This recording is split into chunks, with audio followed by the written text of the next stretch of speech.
art endures. Through war, political upheaval and reform, masterpieces maintain relevance. In 1507, amid tensions between Italy and France, Leonardo da Vinci is commissioned to design the expanding villa of French governor of Milan, Charles d'Amboise. Likely included in this commission is a monument depicting a controlled, sophisticated Charles d'Amboise on raw kinetic horseback. Leonardo materializes this piece in beeswax, destined to become immortalized in bronze. The liveliness of expression and dignity of posture are precisely as expected of Leonardo. In 1511, Charles d'Amboise dies during a campaign against Pope Julius II. Leonardo would never see the beeswax become the bronze monument he envisioned. Upon his death in 1519, Leonardo leaves his artistic and scientific works, manuscripts, collections, and unfinished works to his protege and friend, Francesco Melzi. Among the many works remaining for the Melzi estate was the wax model of Horse and Rider. Through the generations, the Melzi estate separated Leonardo's works by selling to various collectors and museums.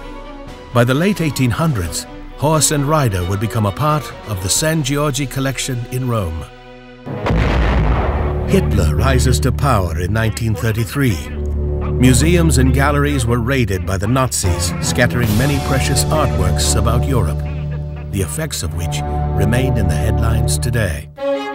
For safekeeping, the beeswax Horse and Rider was moved to Switzerland in 1938, where it remained even after the war.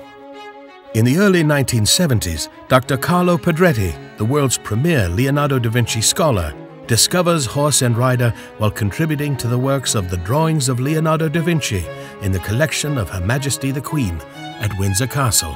Dr. Pedretti's scholarly work includes the authentication of numerous Leonardo artworks and notebooks, including the Codex Leicester, a small 72-page handwritten notebook of Leonardo's drawings and observations, purchased at auction in 1994 by Bill Gates for $30.8 million. Leonardo, to me, was sort of the most interesting because of the notebooks. In the early 1980s, Dr. Pedretti introduces Horse and Rider to David G.F. Nickerson, director of the distinguished Millet of Burden House in London, and urges him to take possession of the piece.